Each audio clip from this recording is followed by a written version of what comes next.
It's a good day to have a good day. Hello, everybody. My name's Cece Ray. Thanks for joining me here at Break the Dish, where we break the news and dish out the tea. We are talking Traitors. I am obsessed with this show. So I'm telling you right now, this is your spoiler alert. Do you hear me? Spoiler alert. We are getting ready to recap episode 4.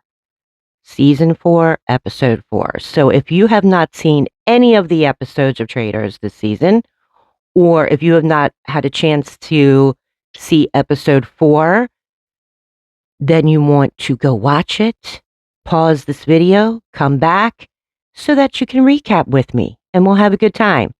But this is your spoiler alert for sure, because I am so obsessed with this show. I mean, I have watched UK, I watch Australia, New Zealand. I love the Traitors. I would love to be on the Traitors. Wouldn't you? Wouldn't that be fun?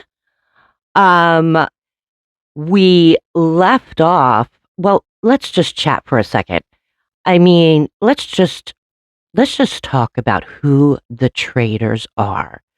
Number one, I love how they're mixing up the game this season with a secret traitor. I mean, that deserves a round of applause right there, doesn't it? Yes. I love how they're mixing up the game with a secret traitor. Oh, I mean, I'm in love with that concept. And of course, we know that it is Mama Kelsey, Donna Kelsey. I just don't think that she was really good at socializing with everyone. But I love her backstory of the fact that, when your children get older and, they start having their own lives, that you need to think about your own life and to reinvent yourself. And that's how she came to be on Traitors, and I love it. Now let's talk about our main 3 Traitors. Lisa Rinna. I mean, hello. If you didn't think this woman was going to be picked as a traitor, you're out of your mind. As soon as I heard that she was going to be on the cast, I was like, oh, well, she's a traitor. I mean, has anybody seen The Real Housewives of Beverly Hills? I'm pretty sure she backstabbed her entire cast at one point. So that does not surprise me. Candace, she was on my radar for being a traitor too, because she can really show her face, like a side of her to people, and yet have a complete different side of her. I've seen her be a little messy on Potomac, so I thought she would be a good traitor. Snaky Rob.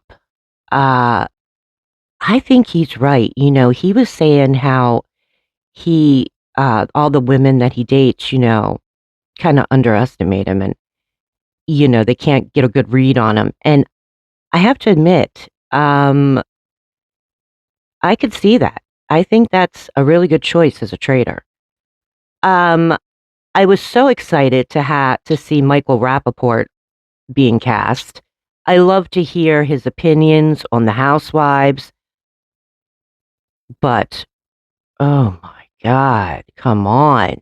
Like, he's a lot. I mean, I would be sleeping with one eye open just because of him alone. And if it's a lot for us as viewers to be watching him, imagine what it's like being in the castle with him.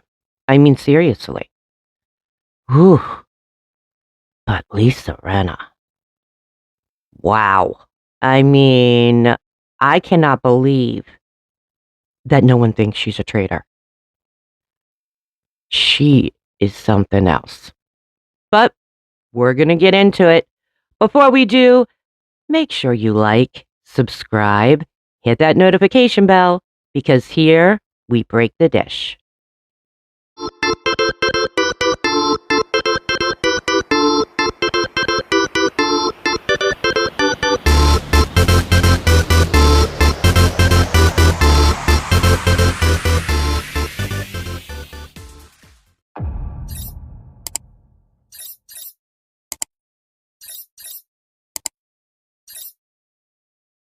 We are recapping Traitors, Season 4, Episode 4. I'm going to say it one more time. Spoiler alert.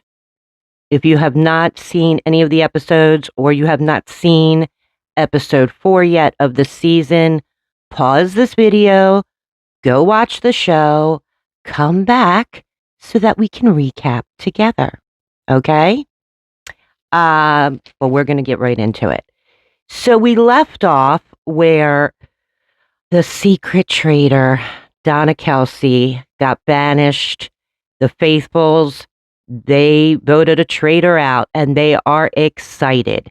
But again, they're mixing up things in the show and I'm loving it. They decided to do the banishment at the beginning of that day and not at the end. So that kind of threw everybody a little, off center there. Then you have Lisa, Candace, and Snaky Rob. They're the traitors that are left. Okay. So they had to pick a mission where they had to pick a partner, and as our lovely host said, make sure it's a partner you trust with your life. Well, that's because one person goes into the cage. Another person has to go into the woods, find 10 of these skull heads, pile them up on top of each other in a tower where they don't fall for 3 seconds. If you do that, the person gets out of the cage. If you don't, they could be up for being murdered. Well, not everybody got out. So you had Caroline Stanbury, Ron, Kristen, and Eric, who did not get out. And Lisa Rinna. Yes. So 4 faithfuls and a traitor who did not get out. So they're all tied to these trees. They are blindfolded. And of course, Lisa gets out because she's a traitor. So now the traitors, this is going to be their first face-to-face murder. So they're walking around the trees. Each person had to plead their case, even though they already made up their minds. So who's it going to be, right? Who are they going to murder? So the next morning, everybody wakes up for breakfast. Now, everybody who was not tied to the trees are in breakfast. And Monét suggests, listen, as each person comes in, we should question them. And if something doesn't align, they might be a traitor. Everyone's like, yeah, good idea, So the first person that comes into breakfast that was tied at the trees was Eric. And of course, they start questioning him. But in his confessional, he says that when the traitors were walking around his tree, there were very, very light footsteps. So he assumes it's Mara because she's the tiniest one there. What is wrong with this guy? So then the next one that comes in is Lisa Rinna. Now, they're going like a firing squad at Lisa Rinna, asking her all these questions. And I mean, she's like being dramatic and everything. And why everyone does not think that Lisa Rinna is a traitor is beyond me. And Michael Rappaport at one point states that he's just going to chill back and relax. And then, in his confessional, he's saying like, his tone has always gotten him in trouble. It's something he's always had to work on his whole life, and he still needs to work on it. You might want to work a little bit harder there, Michael Rappaport. Just saying. The next one that comes in, ready, is Eric. And of course, they're asking him a whole bunch of questions. Now, in his confessional, he says, when he was pleading his case after he was finished, he heard one of the traitors laugh. And he's 99% sure he knows who it is. Interesting, right? So then now we know who got murdered. My girl, Caroline Stanbury. I mean, I have always loved Caroline. I liked her on Ladies of London. I loved her on Real Housewives of Dubai. She takes her blindfold down and she goes, Rinna, you witch. And I mean, Rinna, she just gives it to Caroline. I mean, cold as ice. I really feel like this was not an act. I mean, and she even said in her confessional, like, killing another housewife is like the cherry on top of a sundae. Mm-hmm. Good old Rinna. So after breakfast, Colton starts talking about that he thinks that the traitor could be Tiffany. And why is because he overheard her in a conversation saying they should get Ron out, Michael out, and then Jam Jam. Okay? And he's thinking, this doesn't sound like she's guessing. Like, this sounds like she's got it lined up. So she's telling Kristen that. Meanwhile, Tiffany goes to Kristen and says, Ron is on my radar. And Kristen's like, he is the one person that I thought of since day one that I thought might be a traitor. So now they're at the mission. Okay, now the mission is this: they have to set these effigies, which are these big,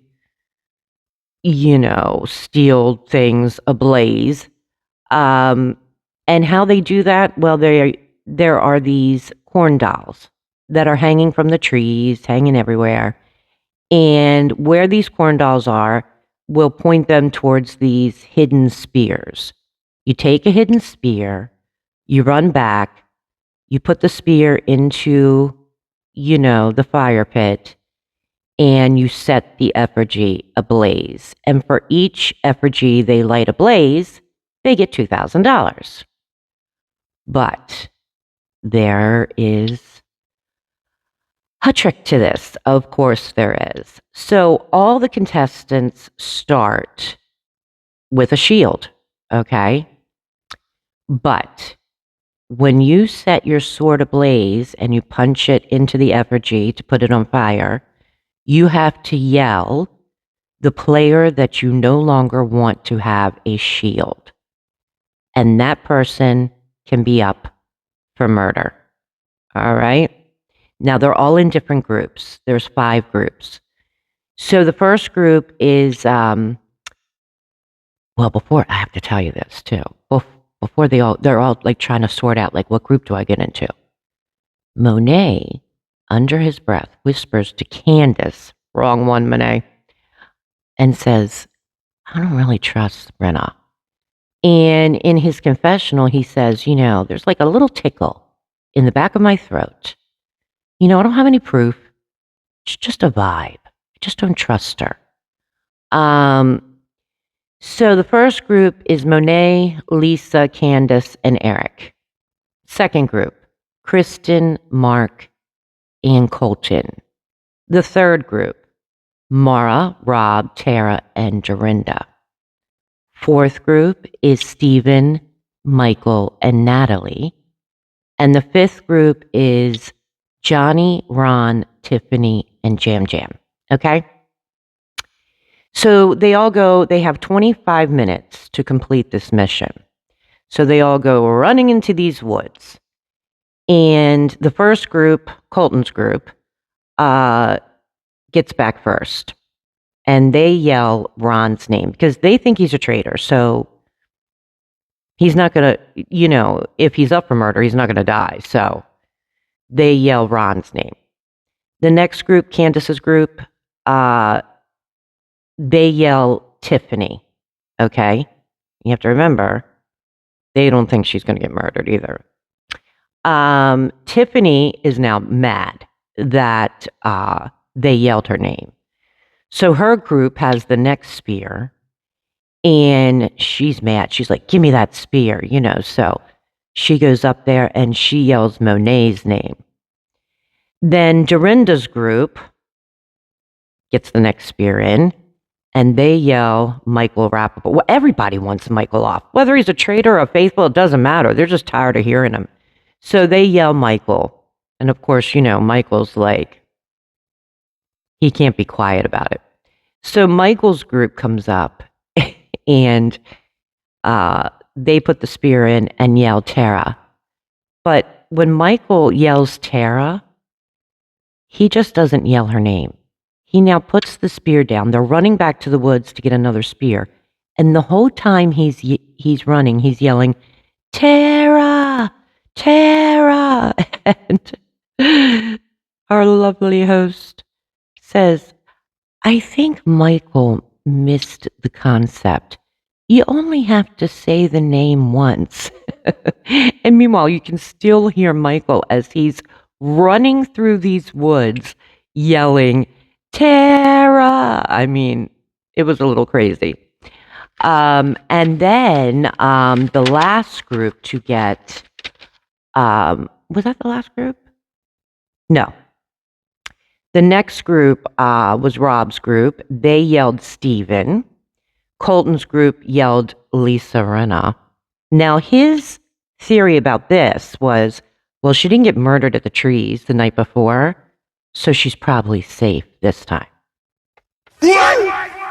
Colton, did you hear what you just said? Think about that.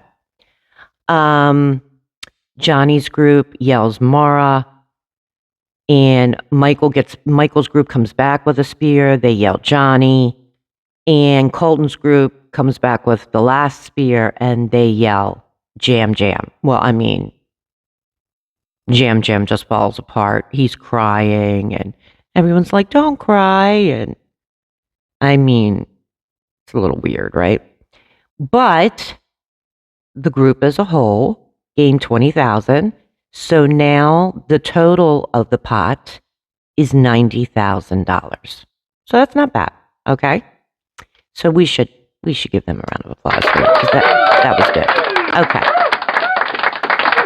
So they get back to the house, and basically Colton is making his rounds, all right, that he thinks everybody should vote for Tiffany.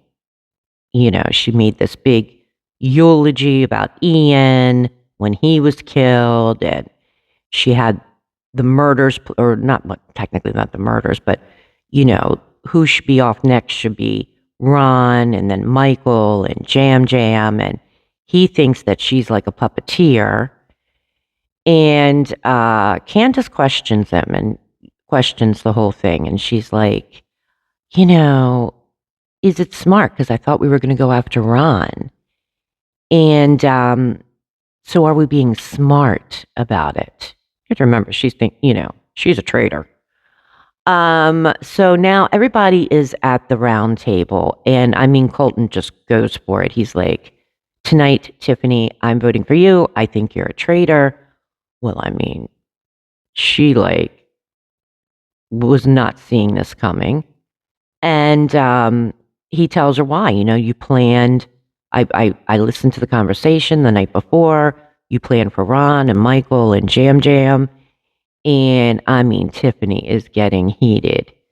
And she's like, just because, I'm a few steps ahead of you doesn't mean I'm a traitor. And he's like, so you're a traitor? She's like, no, but I'm smarter than you, And so because she had mentioned voting Jam Jam, now Jam Jam wants to be in the conversation.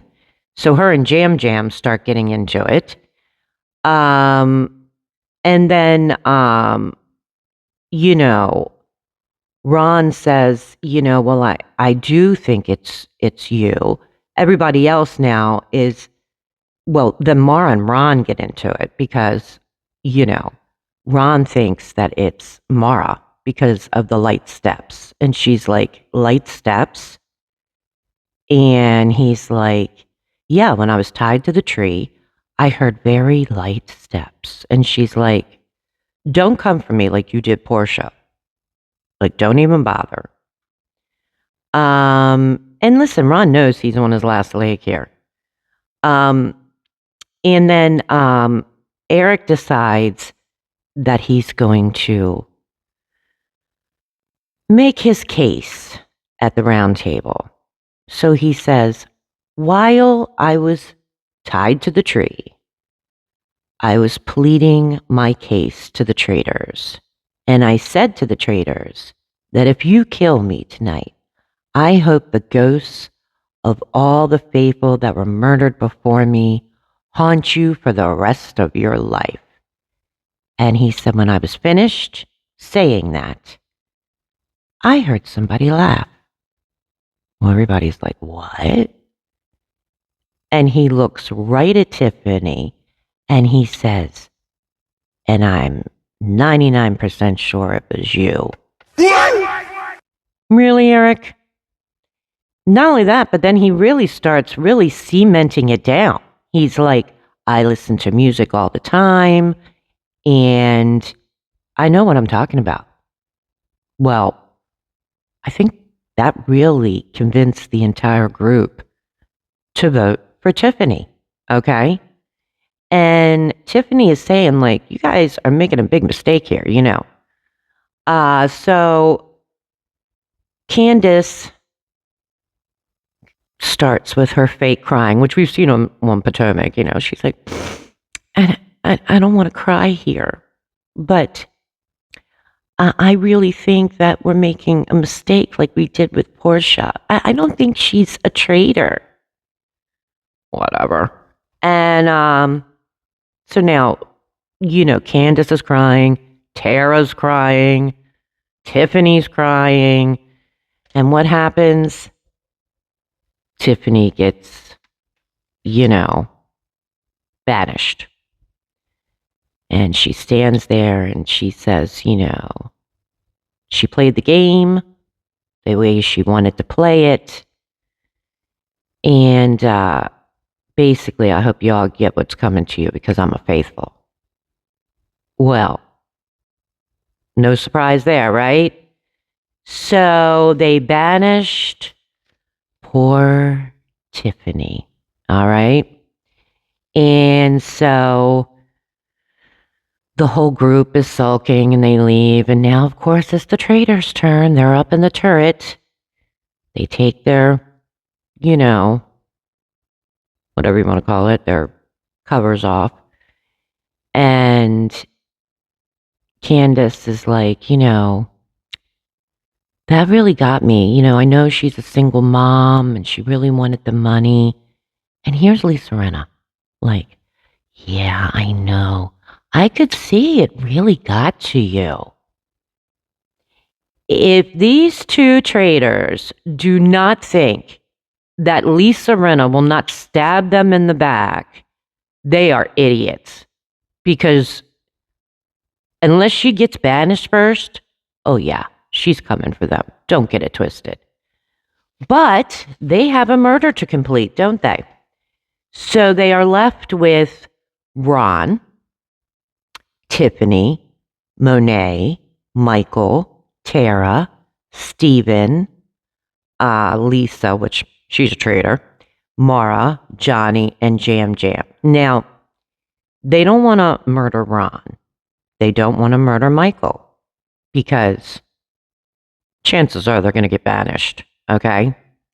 So they're left with the other ones. So who do you think they're going to murder? You got to watch episode 5 to find out, don't you? I don't know. This is so good. I mean, it's just so good. I absolutely love this show. I absolutely love it. What did you think of this episode? I mean, I said it in the beginning. I will say it again. I love how they're mixing things up this year. I love the whole secret traitor concept. I love it. If anybody thought that Lisa Rinna wouldn't be a good traitor or wouldn't even be a traitor, period, they're out of their mind. I mean, like I said, as soon as I heard she was cast, right away I was like, well, there's one traitor. I don't even think she could play a faithful. I don't even think that woman knows what that word means. And like Caroline Stanbury said, she would run over your grandmother. So true. And I mean, she can be so backstabbing. If these other traitors think that she's not going to backstab them, think again. Because unless she gets banished, she's coming for them. Trust me, she's coming for them. But what do you think? I'd love to hear your comments below. Let's start a conversation. And before you do, make sure you like, subscribe, hit that notification bell, because here we break the dish.